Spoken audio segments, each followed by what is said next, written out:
Hello and welcome. I am Marc Blatstein, the physician founder of Physician Pre-Sentence Report Service. We are physician prison consultants. We're doctors. My phone number is 240-888-7778, as you can see up top, along with my email address.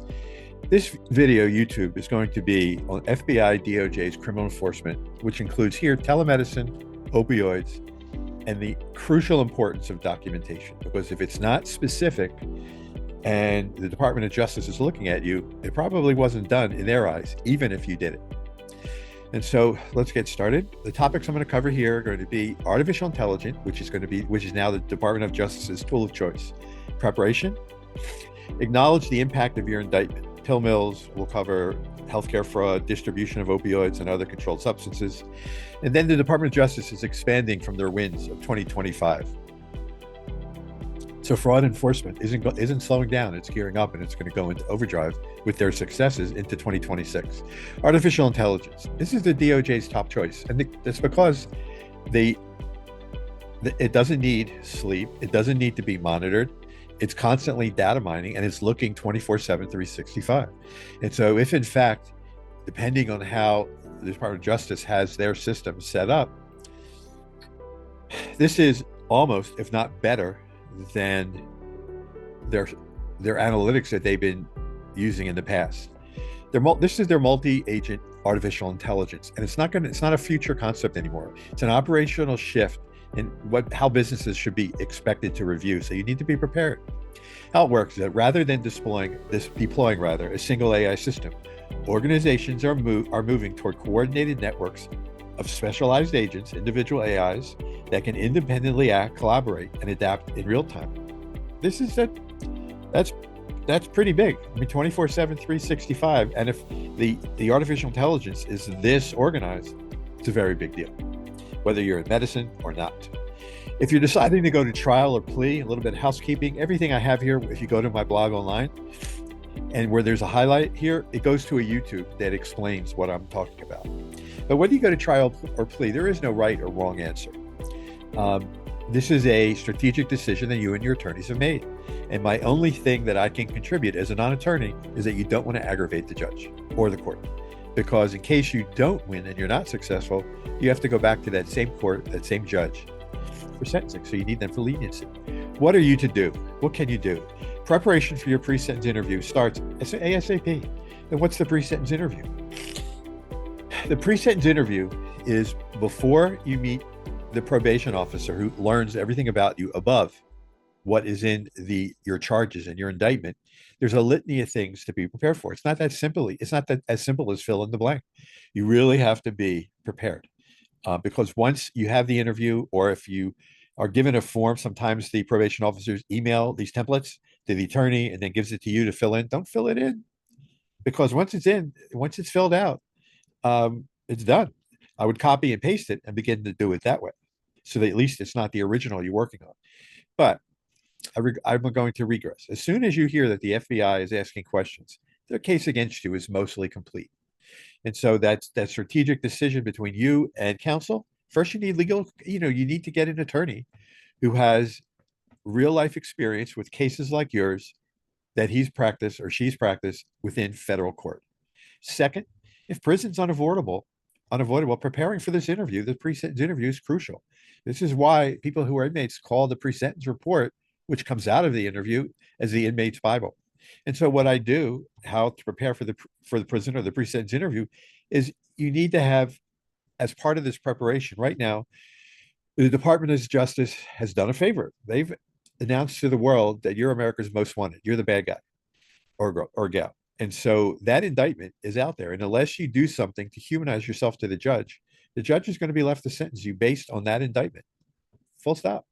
The four corners of that indictment and the four corners of your pre-sentence report will mirror one another, and you just don't look good in their eyes. And so you need to be able to begin to think about drafting what would be called a compelling autobiographical backstory or narrative. And it's a very big deal. And it takes a long time to do, depending on the complications of your case. It's only one part of preparing. Next is that you want to have this all done before you get to the pre-sentence interview, so that when you provide the documentation, there's a plethora of things you'll need to pull together, you want this to be included in the pre-sentence interview and then into the pre-sentence report. as well as you're actually allowed to make a BOP placement request to the court or to the judge. It can start with a nice conversation with the probation officer. But if you think about it in a way that the probation officers who are doing this do the same thing every day with everyone.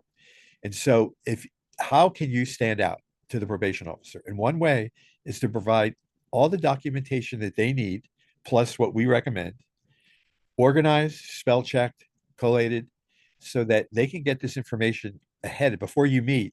This does several things. First of all, it allows the probation officer that when you meet, they can get to know who you are personally at the interview. Makes sense. Second is that they probably haven't gotten all the information from clients or defendants in a organized one file that they can go through and fill out their pre-sentence report worksheet, pre-sentence interview worksheet before. And if they have, it's rare. So they're going to potentially respect the fact that you respected their time and you're taking this seriously. Will you have a choice between a minimum federal prison camp, freestanding, or a minimum satellite camp? What's the difference? There are differences. A satellite camp, both are minimum. A satellite camp is attached to a higher security facility. So on the plus side, there may be more programs that are available, but because it's attached to a higher security facility, it may be that there's a higher degree of tension among guards and then among individuals just due to the proximity to the higher security location. A freestanding minimum federal prison camp, it's not attached to anything. And so while there may not be as many first step back programs, and I'm not saying that there'll be more or less, but that little bit of extra, stress, if you will, that comes in the environment that you can't really put your finger on, that won't be there as much. Aside from other advice from other federal judges, when to start preparing for sentencing is yesterday. This is Mark Bennett, federal judge. Including your personal narrative in your pre-sentence report is a great idea because it lets the judge know who you are because it's included in the pre-sentence report. Acknowledging the impact of your indictment. There's this comes with or is included in your compelling autobiographical narrative. So judges know that crimes don't happen in a vacuum. What were your reasons? Help them understand who you are. And the only real way to do that is through your backstory, your history. Your goal is to have this narrative humanize you to the judge. Judges understand the Department of Justice, they want a conviction. The prosecutor wants prison time. Your attorney's paid to keep you out of prison or keep you free. The only person they know nothing about is you. And if you don't do anything to humanize yourself at this point to the court, to the judge, to your probation officer, then the judge is left to, sentence you based only on your indictment, where you look like America's most wanted. What has the Department of Justice been doing in this regard? So, pill mills. This is a physician who wrote narcotic prescriptions for cash after minimal examinations. He issued oxycodone, promethazine, codeine prescriptions to undercover agents. We're going to go here. I'm going to show you the original. So it's going to be page 30. And this is the actual report where fraud section year in review 2025 shows all of their successes.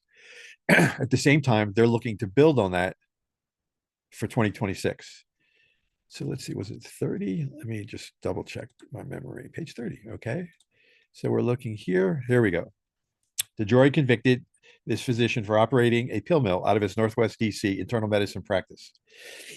And just as statistics will show, the majority of pain medication is not, and pain treatments for pain is not done by actual pain management specialists. It's done by family doctors or internal medicine docs acting in family practice. Evidence showed that between May of 2021, April 2023, he wrote these prescriptions for cash. He was sentenced to 18 years, not easy, imprisonment, was ordered to pay $213,000, rather forfeit over $213,000. And this comes from pill mill operations. Next, we're going to go healthcare fraud unit, page 31. Texas pharmacist who was convicted at trial for his role in a scheme to defraud the Department of Labor through the submission of fraudulent claims for prescription compounded creams, was sentenced to 17 years, 6 months, and ordered to pay over 115 million in restitution. That's quite a bit of change, as well as 405 million in seized assets. So this is page 31. Oops, wrong one. Let's see, page 31. Here he is, 2025.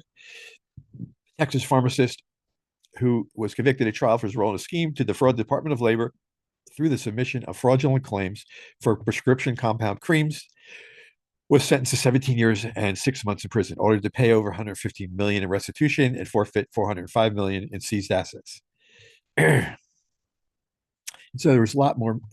Was a lot more here. Let's see if I can pick up on it. This physician and his co-conspirators owned and operated at least 3 pharmacies in Fort Worth and Arlington, Texas, where they paid doctors millions of dollars in illegal bribes and kickbacks, referring expensive compound medications. Evidence at trial showed that these compounds were being mixed in the back rooms of the pharmacies by untrained teenagers. Not good. So that is one example. Distribution of opioids. Here's another one, page 37. Let's see, page 37. And get my mouse to cooperate. No. Oh, come on. There we go. This Pennsylvania physician was sentenced to 14 years in prison for orchestrating. His scheme involves illegal distribution of opioids and other controlled substances. He ran an in-house pharmacy that required patients to accept large quantities of medically unnecessary medications, including oxycodone, in order to obtain prescriptions. Unlicensed medical interns wrote the prescriptions under minimal supervision, creating extreme risk for addiction, overdose, and life-threatening consequences. Here, so you have, as physicians, pharmacists, you have so many years tied up in your education, in schooling. Nobody wants to tarnish their reputation and wind up facing prison, but there's whatever reasons, none of them are excuses, but a lot of this can go into the pre-sentence interview or pre-sentence report through your own personal backstory. The Department of Justice is expanding on their own wins from 2026, which I've already showed you, and right here, 2025. The fraud section isn't slowing down. They're gearing up. Expect excessive, aggressive, and possibly expanded enforcement targeting fraud tied to federal programs. However, the new fraud division is ultimately structured. The message is clear. Misuse of federal funds remains a top priority. The government will continue to rely on powerful tools like the False Claims Act to pursue companies, nonprofits, etc. Politics. Think about it. Politics now is also shaping priorities. Early signals suggest that this division could operate out of the White House with focus areas that may shift based on these same political policy agendas. That adds definite uncertainty as to how cases will be selected and pursued. Compliance is really probably the most important thing you can do to protect yourself. Organizations receiving federal funds, especially in highly regulated sectors, should reassess internal controls, billing practices. You can't just blame billers, even if you're a CFO. Eligibility certifications and representations made to the government. So we have here, this is called the clinician.com. Healthcare risk management, in-house policy is going to be your best defense. And here we go. So it's the clinician. And so in this particular issue, they review the evolution of the False Claims Act, opioids leading to more fraudulent investigations. That's not going to stop. AI is becoming a new threat onto data security for sure, and it's going to be used by the Department of Justice to find out what you're doing. Telehealth requires scrutiny. Telehealth, as of January 2026 until the end of December 2026, has another extension where it'll still be allowed to be used, but you need to have it documented. You just can't build telehealth. Legal review and commentary, suit dismissed after mixing board certifications. And then hospitals are not immune. In this particular case, an expert nurse excluded in the neonatal injury suit. So you can be, a CEO, CFO of a hospital system. Doesn't matter. Department of Justice is an equal opportunity indicter. Timing matters. As the Department of Justice structures evolves, early engagement with counsel can help access exposure, manage parallel civil and criminal risk. They're looking to build on criminal risk in 2026 and respond strategically before issues escalate. Bottom line, if you receive federal dollars, expect scrutiny and prepare accordingly. I appreciate you taking the time to listen. I hope you have a great day and that this has been helpful. Again, thank you and stay safe.